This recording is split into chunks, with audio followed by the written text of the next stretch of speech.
नमस्कार, सुदर्शन न्यूज में आपका स्वागत है। मैं हूं आपके साथ शिवम दत्त मेहता और आप देख रहे हैं जवाब तो चाहिए। जवाब तो चाहिए में आज हम बात करेंगे एग्जिट पोल्स की। वो एग्जिट पोल जिसने कल चुनाव के बाद महाराष्ट्र के एमवीए और झारखंड के इंडी कुनबे में हलचल पैदा कर दी है। महाराष्ट्र की 288 और झारखंड की 81 विधानसभा सीटों के लिए वोटिंग कल बुधवार को तो पूरी हो गई, जिसके नतीजे 23 नवंबर को आएंगे। समय बहुत कम है, लेकिन उससे पहले आए एग्जिट पोल से कांग्रेस गठबंधन परेशान नजर आ रहा है। वास्तव में महाराष्ट्र में 11 एग्जिट पोल में से 6 में बीजेपी गठबंधन यानी महायुति की सरकार बनने का अनुमान जताया गया है। वहीं झारखंड के 8 एग्जिट पोल में से 4 ने बीजेपी गठबंधन के जीत का दावा किया है। एग्जिट पोल के अनुसार महाराष्ट्र में बीजेपी और उसके साथी दलों की सरकार बन सकती है। ज्यादातर एग्जिट पोल ने महाराष्ट्र में बीजेपी के नेतृत्व वाले महायुति यानी बीजेपी अजित पवार गुट और एकनाथ शिंदे गुट की सरकार बनाने का अनुमान जताया है। वहीं 5 एग्जिट पोल्स ने महाराष्ट्र में महायुति को 150 से 195 सीटें मिलने का अनुमान जताया।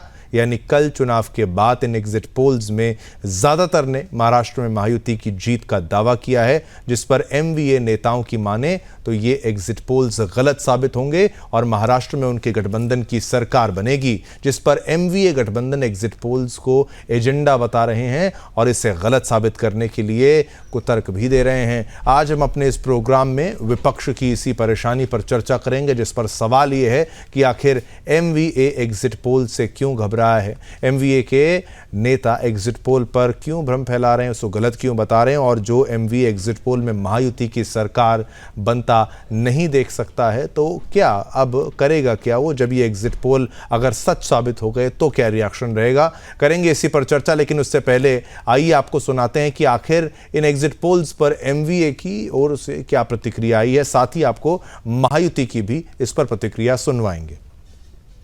देखिए, महाराष्ट्र में विधानसभा के चुनाव 20 तारीख यानी कल ही संपन्न हो गए।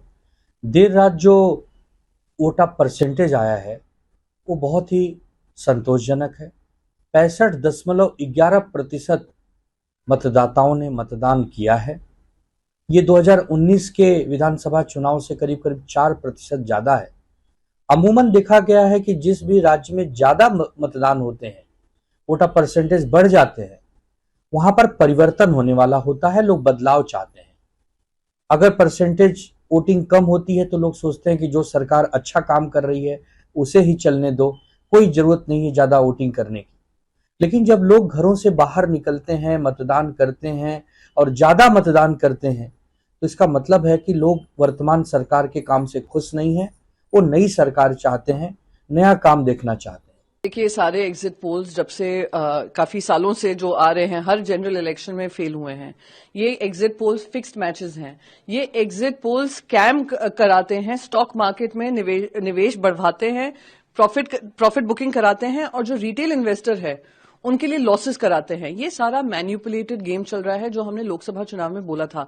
400 पार का एग्जिट पोल्स दिखा रहे थे, 240 पे भारतीय जनता पार्टी आई। फिर हमने हरियाणा में भी देखा वही माहौल। तो मैं एग्जिट पोल्स पे चर्चा ना कर जो जनता ने हमें प्यार दिया है, जो जनता ने हमें विश्वास लोकसभा में दिखाया, वही प्यार आगे बढ़ेगा और विधानसभा में एक नया इतिहास गढ़ेगा। ऐसा है, तमाम इन्होंने जो पिछला इन्होंने जो भी पोल, उसमें कहीं यूपीओ को दिखाया था ज्यादातर, फिर एनडीए अब दिखा रहे हैं। तो आप देखते रहना, एग्जिट पोल पूरी तरीके से गलत साबित होगा। मैं तो खुद गया था महाराष्ट्र में और महाराष्ट्र में होकर आया था। मुझे जहां तक मेरी जानकारी है कि पूरी तरीके से हमारी सरकार, महागाड़ी की सरकार महाराष्ट्र में बनने जा रही है और इंडिया गठबंधन की सरकार आपके झारखंड के अंदर बनने जा रही है। देखिए क्या होता है एग्जिट पोल, किसने किया एग्जिट पोल। देखिए लोकतंत्र में जो मतदान होता है वो सीक्रेट होता है। लोग अपनी बात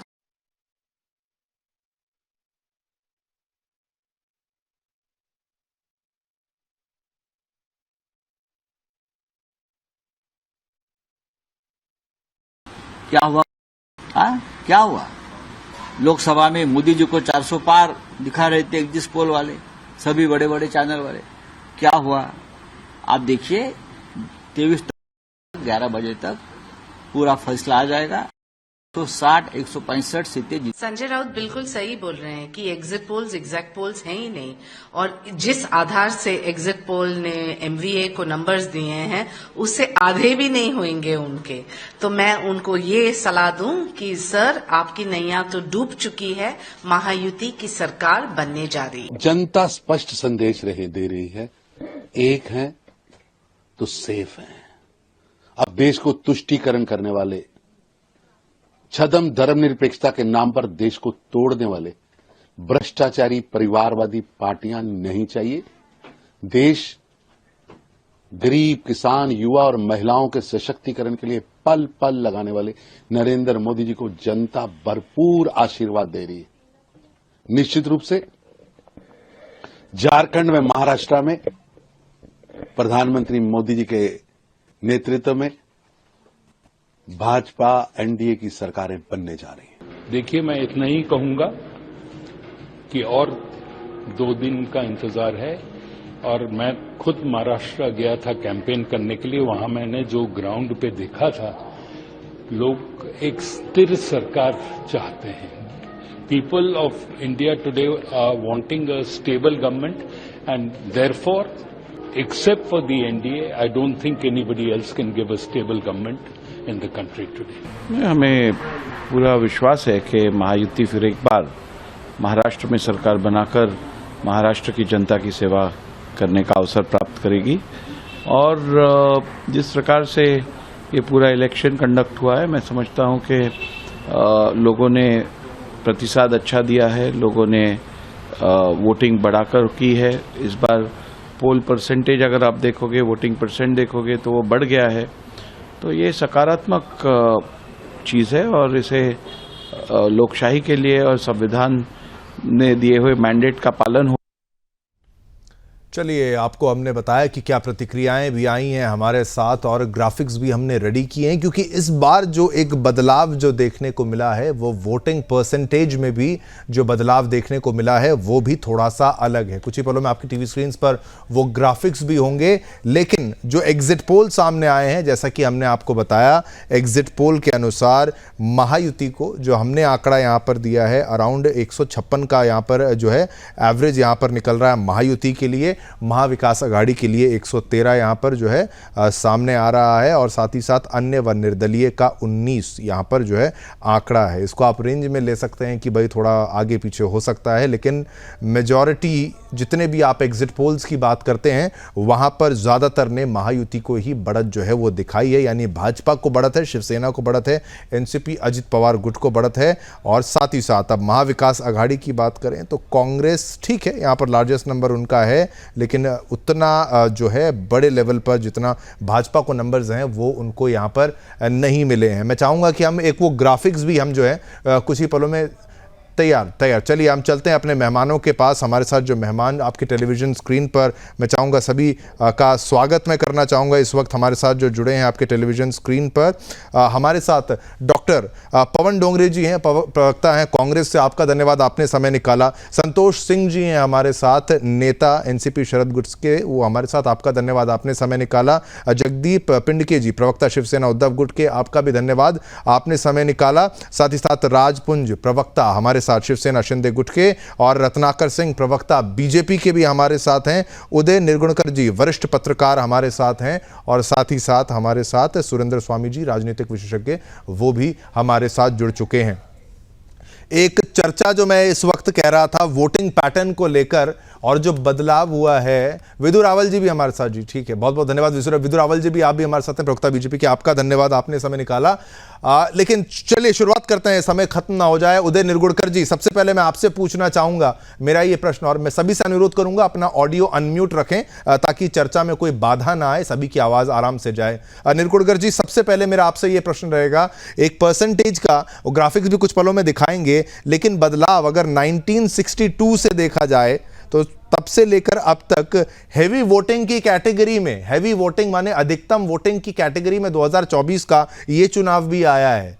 इस पैटर्न को आप कैसे, आप इसका एनालिसिस अगर आप करते हैं तो किस रूप में इसको देखते हैं? 65%, 65.1 आ रहा है।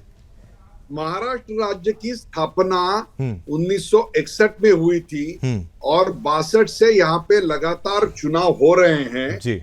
उसमें इमरजेंसी 1978 में जब चुनाव हुए पे 67% वोटिंग दिखाई दिया था, उसको बैकड्रॉप था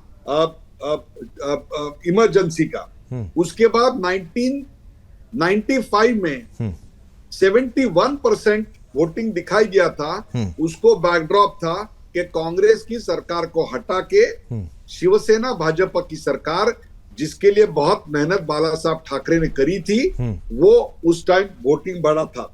उसके बाद इतना बढ़िया वोटिंग जो पिछले 2019 से लेके उसमें 5% की वृद्धि, किसी भी सेफोलॉजिस्ट से आप पूछ लीजिए, 5% वृद्धि होना कोई आम बात नहीं है।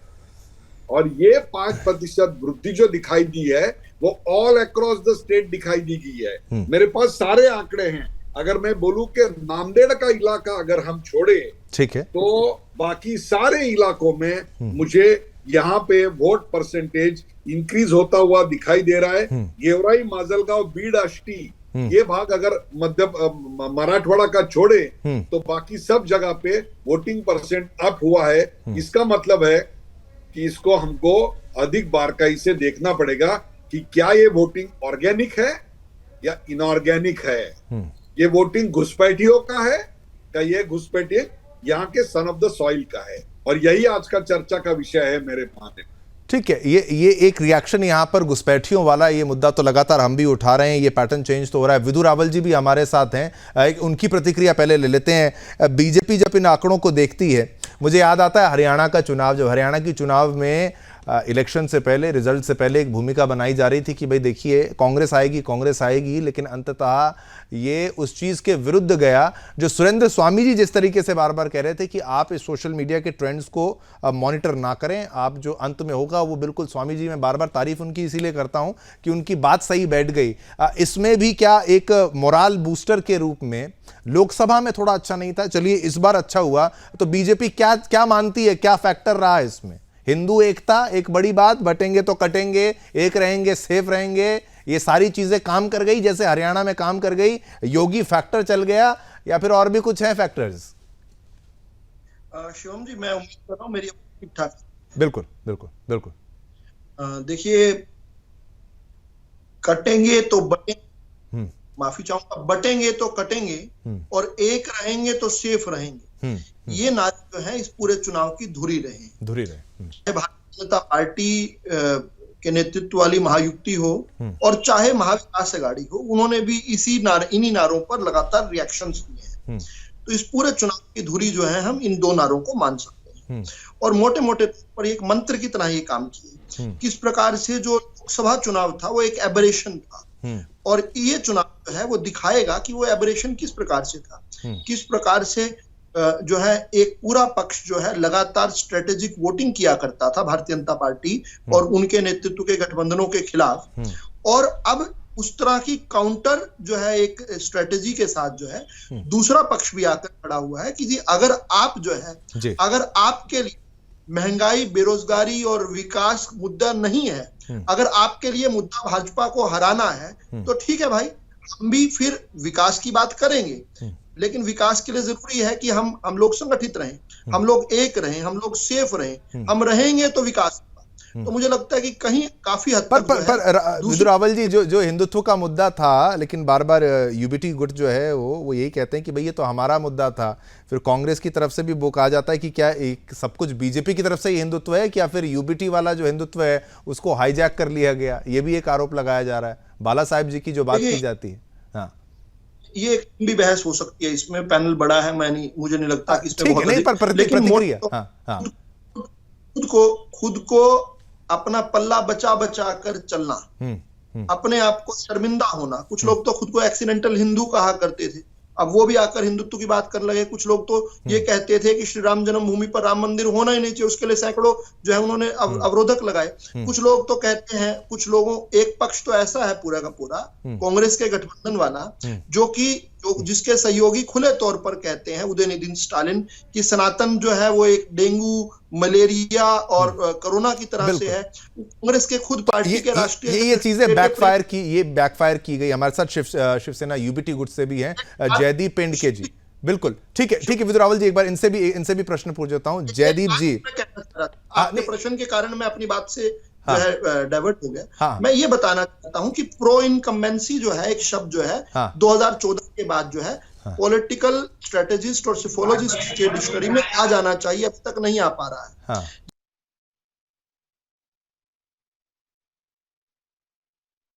दौरान का फिनोमेना जो प्रो इनकम्बेंसी है, भारतीय जनता पार्टी ने प्रो इनकम्बेंसी को डिफाइन किया है और पूरे 6 के 6 दलों में केवल भाजपा ही पक्ष वो था। महायुक्ति ही बार बार कह रही थी कि हम वोट परसेंट आने का प्रयास कर रहे हैं।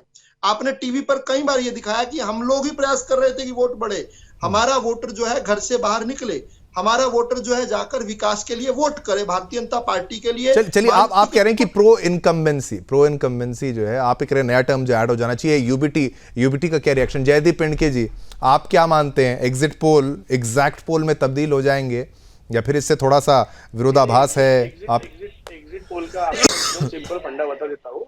लोकसभा में भी ये लोग 400 पार कर रहे थे, 240 भी नहीं पहुंच पाए। हाँ। दूसरी रही बात बाकियों की एग्जिट पोल की, हर जगह इन्होंने मार खाया हुआ है। और अब जो वोटिंग परसेंटेज बढ़ा है, महिलाओं का जो परसेंटेज बढ़ा है वो मैं आपको बता रहा हूँ 100%। महिला जो हमने 3000 रुपए जो उनको इन्होंने लाडली बहन की योजना लाए थे, हमने 3000 का जो प्रस्ताव रखा था, यानी जो देने वाले हैं हम, उसकी रोज पे ये महिला का इतना बड़ा तादाद में मतदान हुआ है महाराष्ट्र में। रही बात दूसरी, ये लोग जो गद्दारी है, बाद में अजित पवार जी जो इतने करप्ट थे, 70,000 करोड़ का घोटाला मोदी जी 2 दिन पहले डिक्लेयर कर रहे हैं और तीसरे दिन साथ में गोदी में लेके घूम रहे हैं। तो ये सब चीजें अब जनता अच्छा, ये इन्होंने 4 महीने पहले क्यों लाया? ये इनके पास तो 2.5 साल की गवर्नमेंट थी ना। जब 2.5 साल की गवर्नमेंट थी तो इन्होंने 2.5 साल के स्टार्टिंग में लाना था लाडली बहन योजना। देखो, लाडली बहन अभी समझदार हो गई है, उनको भी समझ में आ रहा है कि इलेक्शन रहते हुए है, इसके बाद आगे क्या होगा क्या नहीं होगा। 1,500 रुपए ज्यादा है, 2100 ज्यादा है या 3000 ज्यादा है, ठीक उनको चाहिए। तो और बस में हमने एसटी बस जो हमारा महाराष्ट्र में चलता है उसके लिए हमने टोटल फ्री किया हुआ है। ऐसा भी नहीं कि उसके लिए हमने कोई ये रखे हुए है। हर चीज में हमारा मैनिफेस्टो देख लो, आपको समझ में आ जाएगा कि हम किस तरह से। और ये एग्जिट पोल फिर आप कह रहे हैं पिंडके जी, ये एग्जिट पोल फिर आपके हिसाब से तो गलत है कि भाई ये एग्जैक्ट ऐसा कुछ नहीं होने वाला। 400 पार आप कह रहे हैं, ठीक है, 400 पार आंकड़ा दिया वो ज्यादा हो गया, लेकिन उस टाइम विपक्ष ने भी तो ये एक मैसेज दे दिया था जनता को कि भाई ये संविधान बदलने वाले हैं। उसका तोड़ बीजेपी के पास तब नहीं था, अब तो ऐसा कोई मैसेजिंग नहीं है। बाकी चैनल से जो एग्जिट पोल दिए हैं मैक्सिमम तो हमारी गवर्नमेंट जारी करके दे रहे हैं ना। तो फिर ये क्या बोल रहे हैं कि कहाँ मैक्सिमम आपका दे रहे हैं? मैक्सिमम महाराष्ट्र में तो बिल्कुल नहीं, मैक्सिमम नहीं है वो तो। आप ठीक है, आपको कहाँ दिया जा रहा है मैक्सिमम? ज्यादातर हमने आपको फिर एक बार फिर से मैं चाहता हूँ वो ग्राफिक्स हम फिर से जो चलाएंगे आपको फिर दिखाएंगे, लेकिन चलिए नहीं हम दिखाते रहते हैं, लेकिन ये आप ये अलग नैरेटिव आप बोल रहे हैं कि भाई आपको यहाँ पर मैंने जो है मेजोरिटी मिलती हुई नजर आ रही है, ऐसा तो नहीं है। अब इसका काउंटर जो है, मैं क्या बोल रहा हूँ, बस अभी ज्यादा देर बचे नहीं ना, 48 आवर्स ही बचे हुए हैं। 48 आवर्स में पूरा पिक्चर क्लियर हो जाएगा। बिल्कुल क्लियर हो जाएगा, तभी तो जनता में उत्साह है ना, जनता भी तो जानना चाहती है। आप कह रहे हैं कि आपने एक पॉइंट क्लियर कर दिया कि वोटिंग परसेंटेज बढ़ा, महिलाओं ने वोट किया। मैं भी तब मुंबई रहूंगा, तब मैं भी खुल के बात करूंगा। आपको बिल्कुल ठीक है, फिर बैठेंगे ना, क्या है उसमें, क्या बुराई है उसमें, क्या बुराई। राजपुंज जी भी हमारे साथ हैं, इसके बाद फिर कांग्रेस का भी लेंगे हम यहाँ पर। राजपुंज जी ये कह रहे हैं कि भाई हमें महिलाओं ने वोट किया, वोटिंग परसेंटेज बढ़ा है। अब प्रो इनकम्बेंसी की बीजेपी की तरफ से बात कही जा रही है, और ये आप जो एग्जिट पोल को अगर देखते हैं, अगर एक सही एक गलत हो मान लेते हैं, 10 के 10 गलत हो जाएंगे क्या? अब वो लोकसभा का पैटर्न अलग, यहाँ पर विधानसभा का पैटर्न अलग, और सारी चीज़ों का एनालिसिस करते हुए और जो आ रहा है आंकड़ा, इसमें 156 अगर मैं गिरा भी दूं, कितना गिरा दूं इसको नीचे, तो कितना ही गिर जाएगा, और क्या सरकार आपकी बनेगी, या फिर आपका जो आंकड़ा है, क्योंकि आप तो 160 पार बताते हैं। जी शिवम जी, सर्वप्रथम मैं महाराष्ट्र की जनता को बहुत बहुत धन्यवाद देता हूं, जिन्होंने इतने अच्छे परसेंटेज से अपना धन्यवाद दिया हमारे आदरणीय मुख्यमंत्री एकनाथ शिंदे जी को। और दूसरी बात यह है कि अब जो मैं शुरू से कहता आ रहा हूं कि हम 200 के आसपास जाएंगे, 200 के आसपास जाएंगे, अब एग्जिट पोल भी उसी के आसपास के हमें रिजल्ट दे रहे हैं। तो हमारा उसी के आसपास रहेगा, 180 और 200 के इर्द गिर्द रहेगा हमारा ग्राफ। और दूसरी बात यह है कि अब ये इस समय विचलित हो चुके हैं, इन्हें मालूम है कि हार चुके हैं और विचलित इसलिए हुए हैं। देखिए, एक तो होता है कि मैं आपको दूंगा, एक चीज मैं आपको दूंगा, तो उस पर तो जनता विश्वास करेगी या नहीं करेगी। उन्होंने बिल्कुल साफ कर दिया कि हमें कोई विश्वास नहीं है, ये क्या करेंगे, क्योंकि इनके सरकार के जो ये रोज ही नए कारनामे हैं, इस जो ये करते हैं ना, ये आपको मालूम है कि पीछे पूर्व में भी इन्होंने क्या क्या करके आए हैं। तो लोग उन्हीं को निपट नहीं पा रहे। जो ये पर्चियां लेके महिलाएं यूपी में खड़ी रही, और वहां खटाखट कह रहे हैं, खटाखट जो इन्होंने बातें करी वो सबको मालूम है। जनता विश्वास करती है आदरणीय प्रधानमंत्री नरेंद्र मोदी जी पर, जनता विश्वास करती है महाराष्ट्र के मुख्यमंत्री एकनाथ शिंदे जी पर, जिन्होंने लाडली बहन योजना शुरू करी। इन्होंने कॉपी करके सामने लाया, तो जनता समझ गई कि ये उन्हीं की कॉपी कर रहे हैं, इससे कुछ नहीं मिलने वाला। ये सिर्फ बेवकूफ बनाने के लिए एक चुनावी हथकंडा अपनाने की कोशिश कर रहे थे, वहां पर ऐसा कुछ नहीं होगा। और आप देखिएगा हम 200 के आसपास रहेंगे। एग्जिट पोल बिल्कुल सही है। आपने 200 का आंकड़ा दे दिया, ठीक है। ये 200 का आंकड़ा किस हद तक पहुंच पाएगा, नहीं पहुंच पाएगा। 156 का तो चलिए हमारा है, सुदर्शन प्रबोधन का। कांग्रेस की राय यहां पर ले लेते हैं। डॉक्टर पवन डोंगरे जी, आपसे अगर मैं पूछूं, एक तरफ से यहाँ पर जो प्रवक्ता हैं शिवसेना यूबीटी गुट के जयदीप एंडके जी, वो कह रहे हैं कि भाई महिलाओं ने हमें वोट किया, इसलिए वोटिंग परसेंटेज बढ़ा है और हमारे जो वादे हैं उससे महिलाओं ने कनेक्ट कर लिया है। लेकिन फिर एक तरफ राजपुंज जी का ये भी कहना है कि भाई जनता ने वो भी देखा, खटाखट वाला वादा, महिलाएं पर्ची लेकर खड़ी रहीं। तो क्या ये उस और भी जा सकता है, या फिर नहीं, आपको पूर्ण विश्वास है कि एग्जिट पोल गलत है और आप जीतने वाले हैं? ऐसा कुछ है आपके पास फैक्ट एंड फिगर? देखिए, एग्जिट पोल और फैक्ट में बहुत बड़ा डिफरेंस होता है। एग्जिट पोल एक अनुमान होता है और फैक्ट जो रहता है वो 23 तारीख को आपको नजर आ जाएगा। सबसे पहली बात तो ये है कि लोग भी जागरूक हो रहे हैं, इसके लिए भी वोटिंग परसेंटेज में डिफरेंशिएशन आना, फ्लक्चुएशन आना, ये चीजें होती है। दूसरी बात, जिस तरीके के आश्वासन, जिस तरीके के योजनाएं सिर्फ जो महायुति लेकर आती है, तो कई बार ऐसा होता है कि लोगों को भ्रम निर्माण करने का वो काम करते हैं। लेकिन लोग ये जान चुके हैं कि फैक्ट्स में और डिफरेंस में फर्क है। कांग्रेस ने भी जो 5 गारंटी दी है, कांग्रेस ने जो 5 गारंटी दी है, उसमें हर फैक्टर को उन्होंने कवर किया है हमने, और लोगों तक उसको पहुंचाने का हमारा पूरा प्रयास रहा है। आने वाला 23 तारीख ये महाराष्ट्र का भविष्य 5 साल के लिए फिक्स करने वाला है। जरूर महाविकास आघाड़ी की और महायुति की कांटे की टक्कर होगी, और इसमें आप देख लीजिए कि दोनों ये बढ़िया था। ये मतलब ये थोड़ा स्टेटमेंट नेक दोनों बताए जा रहे हैं। ये एक स्टेटमेंट है जिसको नहीं, कम से कम आपने तो बोला ना कि कांटे की टक्कर। यहाँ पर दूसरी जगह बाकी तो जो है वो कहते हैं कि नहीं कोई कांटे की टक्कर है। उसका रीजन है कि एग्जिट पोल्स वगैरह भी जो बता रहे हैं, धन शक्ति विरुद्ध जनशक्ति का हमारा लड़ा था। इस इलेक्शन के अंदर धन शक्ति ने भी काफी काम किया है। जो महायुति की तरफ से धन शक्ति का प्रयोग किया गया है, उसके असंख्य वीडियो आपके सामने आएंगे। और सोशल मीडिया पे अगर आप जाकर देखें तो धन शक्ति का प्रयोग 2024 में जो सत्ताधारी पक्ष है उन लोगों ने बहुत ताकत के साथ किया है।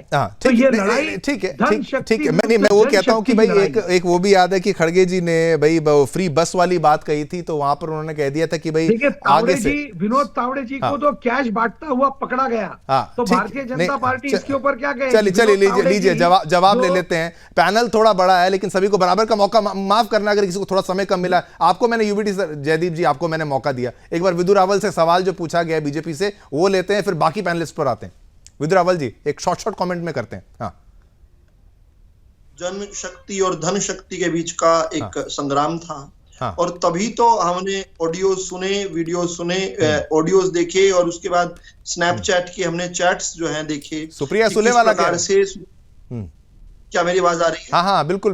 बिटकॉइन वाला कह रहे हैं क्या?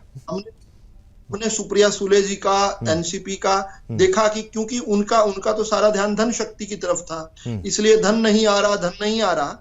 ऐसे हमने ऑडियोज जो हैं, ऑडियो नोट्स हमने सुने, हमने स्नैपचैट की चैट देखी, किस प्रकार से ये धन शक्ति की बात कर रहे थे। दूसरा, ये धन शक्ति की तो बात थी कि पूरे 2.5 साल जो ये अपने शासन में किस प्रकार से केवल और केवल वसूली मैं बीच में यहाँ रोक रहा हूँ माफी के साथ, लेकिन मुझे एक ब्रेक लेना पड़ेगा। फिर हमारे साथ शरद गुट के भी नेता हमारे साथ जो जुड़े हुए हैं, संतोष सिंह जी भी और सुंदर स्वामी जी, फिर उदय निर्गुणकर जी चर्चा कर रहे थे बढ़ते हुए वोटिंग परसेंटेज से लेकर एग्जिट पोल्स को लेकर सभी जो प्रश्न हैं वो हम पूछेंगे हमारे साथ पैनल में। विदु रावल जी, हाँ आप प्लीज अपना स्टेटमेंट कंप्लीट कर लीजिए। बिल्कुल, आप अपना स्टेटमेंट कंप्लीट कर लीजिए, फिर संतोष सिंह जी से मेरा प्रश्न रहेगा। कांग्रेस प्रवक्ता ने बिल्कुल ठीक कहा कि ये जनशक्ति और धन शक्ति के बीच का मुकाबला था। और ये बात आज इन लोगों ने रियलाइज नहीं की, ये 5 साल पहले रियलाइज कर चुके थे कि जनशक्ति और धन शक्ति का मुकाबला है। तभी जब इनको अवसर मिला तो इनके जो गृह मंत्री थे वो वसूली के लिए कह रहे थे एक केवल मुंबई से 100 करोड़ रुपए प्रति महीने की वसूली चाहते थे और अपने कमिश्नर को कह रहे थे। ये कमिश्नर ने आरोप लगाए हैं। खैर, इसके अतिरिक्त हमने देखा चुनाव के दौरान सुप्रिया सुले क्या कह रही थी कि और धन ले आओ, धन ले आओ और धन ले आओ। यानी ये रियलाइज करती थे कि भाजपा नेतृत्व वाली जो महायुक्ति है उसके साथ जनशक्ति है और इनका कोई भी मुकाबला करने लायक इनके पास धन शक्ति होनी चाहिए। ठीक है, एक रिस्पॉन्स समय यहाँ पर खत्म होता है। संतोष सिंह जी, आपका रिस्पॉन्स और जो तमाम आरोप सुप्रिया सुले तक लगे और उसको लेकर और एग्जिट पोल को लेकर आपकी पहली प्रतिक्रिया एक ले लेते हैं। देखिए, 2-3 मिनट ही बोलूंगा मैं, मेरे को थोड़ा सा बोलने दीजिए। मैं सबसे पहले बात कहां से शुरू होती है कि एग्जिट पोल में मतदान ज्यादा बताया है, एक। दूसरी बात, ख्याल अच्छा है कि 200 सीट तक भारतीय जनता पार्टी और महायुति आएगी, है ना। तो ख्याल अच्छा है, ख्याल से कुछ नहीं होता। अभी 23 तारीख को नतीजे सामने आ जाएंगे और एग्जिट पोल में काफी अंतर है आपस में। तो वो बातों पे ना बोलते हुए बात किया, सबसे पहले कॉपी पेस्ट किया इन्होंने। कहां से? मध्य प्रदेश से, लाडली बहना। तो मैं बोल सकता महिलाओं का जो मत प्रतिशत बड़ा होगा, है ना। फिर लाडली बहना पर भी स्थिर नहीं रही महायुति। लाडली बहना से फिर उन्होंने दूसरा कॉपी पेस्ट किया उत्तर प्रदेश से, कटेंगे तो क्या बटेंगे, तो कटेंगे, कटेंगे तो बटेंगे। ये दो कॉपी पेस्ट जो इन्होंने किया है, एक तो मध्य प्रदेश वाली सफल है, लेकिन उत्तर प्रदेश की जनता ने ये बटेंगे तो कटेंगे पे सीधा रिजेक्ट किया है। तो ऐसा हो सकता है कि महाराष्ट्र में भी ये बटेंगे तो कटेंगे को पूरी तरह रिजेक्ट किया जाएगा। और ये जो आप बोल रहे हैं ना कि सुप्रिया सुले और ये सब आरोप लगाने से पहले वो विनोद तावड़े जी को देखो ना, पैसों के साथ जो पकड़े गए हैं, है ना। नहीं तो दो तरफ से 2 आरोप जो लगे हैं। चलिए, जगदीप पेंडके जी बहुत समय से कुछ कहना चाह रहे हैं, क्विक रिएक्शन सर आपका, फिर स्वामी जी भी हैं। ये पूछना है कि राजपुंजी से पूछिए उनकी खुद की कितनी सीट्स आने वाली है। क्या बोलना चाहते हैं? राजपुंजी से पूछिए कि जो गद्दार गढ़ है, शिंदे गढ़, गद्दार गढ़, उनकी सीट्स कितनी आने वाली है? पर्सनल मत होइए। मैं ठीक है, आप सवाल पूछ लीजिए सीट को लेकर। राजपुंज जी एक जवाब, फिर स्वामी जी पर।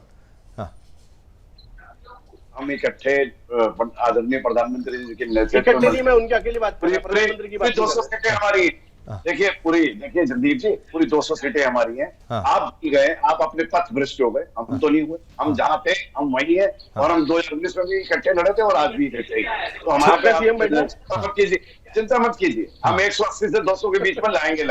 ठीक है, चलिए रिस्पॉन्स हो गया। स्वामी जी, इस पूरे जब इलेक्शन को आप एनालिसिस करते हैं तो स्टार्टिंग में जो माहौल था, अब उसका जो डिफरेंस, और महाराष्ट्र में कोऑपरेटिव्स का भी जो रोल होता है वो भी काफी स्ट्रांग माना जाता है। इस चुनाव को लेकर आपकी क्या प्रतिक्रिया रहेगी? एक क्विक रिस्पॉन्स आपका सर।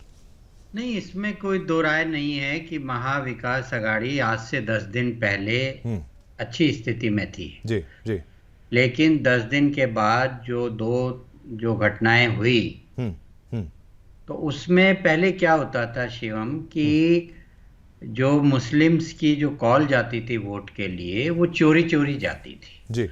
वो लोग मस्जिदों में मिलते थे, वहाँ चुपचाप इनके नेता जाके मिलते थे, मदरसों में मिलते थे, और वहाँ से एक अंडरग्राउंड मैसेज जाता था।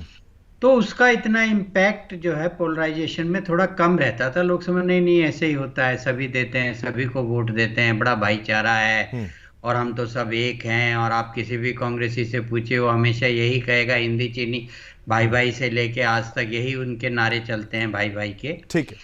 लेकिन क्या हुआ कि अब की बार जो खुल के सामने हो गया मामला, हाँ, वो बैकफायर कर नोमानी साहब का हो, मुफ्ती चाहे सलमान, जो उलेमा बोर्ड का हो, चाहे वो यहाँ के जो महाराष्ट्र का जो इस्लामिक इनका एक संगठन है उसका हो, ठीक है। तो जो बात पर्दे के पीछे थी वो पर्दे के बाहर आ गई। चलिए, बिल्कुल। और बिल्कुल। जब खुल्लम खुल्ला हो गई, तो फिर उसको उसी का रिएक्शन आप ही कह रहे हैं। निर्गुण जी, आपसे मैं पूछूंगा, उदय जी, ये एग्जैक्टली वैसा ही हुआ जैसे स्वामी जी कह रहे हैं, जैसा स्वामी जी बताना चाह रहे हैं एग्जैक्टली वैसा ही हुआ है? एक क्विक रिएक्शन आपका भी इस पर। 241 जगहों पर आउट ऑफ 288 वोटिंग परसेंटेज बढ़ा है। क्या ये चेंज के लिए है या चेंज रोकने के लिए है, ये आज के डिस्कशन की बात है।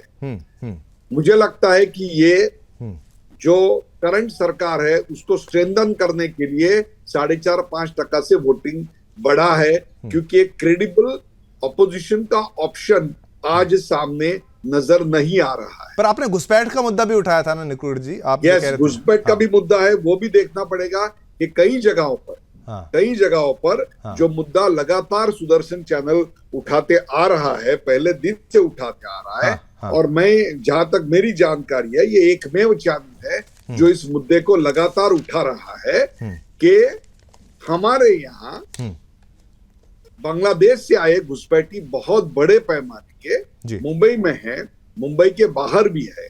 मैं आपको एक रिसर्च बताना चाहता हूं जो आपके इस कैंपेन के बाद और इसके कैंपेन के चलते Tata institute of social sciences ने किया था, जिन्होंने बताया कि हिंदुओं का परसेंटेज कैसे कम हो गया है। मुंबई में अब वो 66% हो गया है, जो कुछ साल पहले 88% होता था। और यही बात अगर आगे जाती चलती रहेगी तो 2034 तक हिंदू मुंबई में 51% रह जाएंगे। तो ये बात को भी देखना बहुत बहुत जरूरी है और इसकी भी चर्चा और गंभीरता हमको जाननी होगी। ठीक है। ये शरद गुट की तरफ से भी एक प्रश्न। संतोष सिंह जी पहले, आप फिर जयदीप जी आप फिर क्विक रिएक्शंस।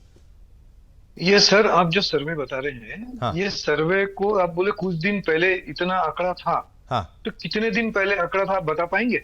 वो टिस की रिपोर्ट की बात कर रहे हैं। टिस की रिपोर्ट, टाटा की सर्वे की रिपोर्ट बात कर रहा हूँ। ठीक है। निर्गुणकर जी आपसे सवाल है।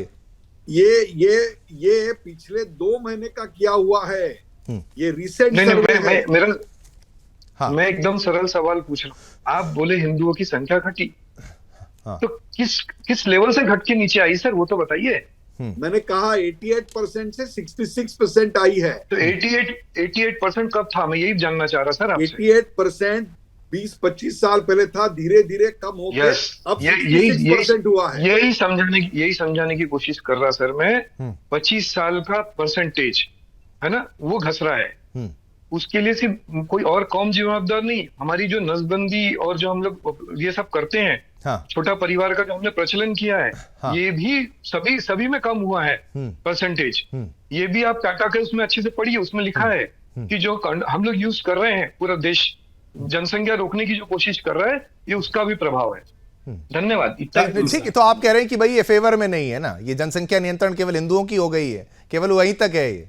नहीं, सभी की हुई है। सभी की? फिर मुस्लिम आबादी कैसे बढ़ गई फिर, अगर वो रिपोर्ट उधर सर ने तो बताया नहीं कि मुस्लिम आबादी बढ़ने वाली है, कहीं उन्होंने बोला मुस्लिम आबादी, वही तो मैंने कहा हिंदू अल्पसंख्यक हो रहा है, इसका मतलब क्या है? मुस्लिम आबादी कैसे बढ़ रही है, आप बताइए ना मुझे। मुस्लिम अल्पसंख्यक, जब हिंदू अल्पसंख्यक हो रहा है तो मुस्लिम आबादी बढ़ नहीं रही तो कहां से हो रही? चलिए उदय जी पूरा बता दीजिए। उसमें लिखा ही नहीं है कुछ, वो इसके लिए बढ़ रही है क्योंकि यहाँ पे ऐसा कुछ नहीं लिखा सर। टाटा यहाँ पे सर्वे में बहुत बड़े पैमाने पे आए हैं, महाराष्ट्र के सभी जिलों में आए हैं, मुंबई में सबसे ज्यादा आए हैं। ये आंकड़े को तोड़ के पेश किया। नहीं ठीक है, तोड़ मोड़ के उन्होंने अपनी बात को यहाँ पर रखा। घुसपैठ है ना संतोष सिंह जी, जो घुसपैठ तो हो रही है, घुसपैठ है लेकिन जनसंख्या नहीं बढ़ी आपने घुसपैठ मान लिया, चलिए अच्छी बात है, घुसपैठ हो रही है तो वो वोटर अगर वो वोट करेंगे तो क्या होगा उसका। चलिए बहुत बहुत धन्यवाद करना चाहूंगा, समय बहुत कम था लेकिन प्रयास किया सभी को बराबर का मौका दे सकूं। उदय निरगुडकर जी आपका धन्यवाद, विदुरावल जी आपका धन्यवाद, और साथ ही साथ हमारे साथ जो बाकी मेहमान तमाम थे आप सभी का मैं धन्यवाद करना चाहूंगा। फेरिस्त हमारे पास लंबी है, मैं सभी का एक बार फिर से नाम के साथ, पवन डोंगरे जी थे, संतोष सिंह जी थे, जगदीप पिंडके जी थे, राजपुंज जी थे, और साथ ही साथ हमारे साथ सुंदर स्वामी जी, सभी का बहुत बहुत धन्यवाद। तो मामला था महाराष्ट्र के चुनाव का और ये बढ़ते प्रतिशत का, कैसे मतदान बढ़ा, इसका असर क्या होगा। अब कई वो कह रहे हैं कि भाई प्रो इनकम्बेंसी भी हो सकता है, बीजेपी की तरफ से कहा जा रहा है कि एंटी इनकम्बेंसी हो सकता है, नहीं हो सकता, बस थोड़ा समय बाकी है। रिजल्ट भी आपको केवल और केवल सुदर्शन न्यूज पर सुबह 6 बजे से लगातार आपको दिखाएंगे जैसे ही वो आएगा। आगे दीजिए मुझे शिवम दत्त मेहता को, मेरी और मेरी पूरी टीम की तरफ से आप सभी को जय हिंद, जय भारत, जय हिंदुस्तान।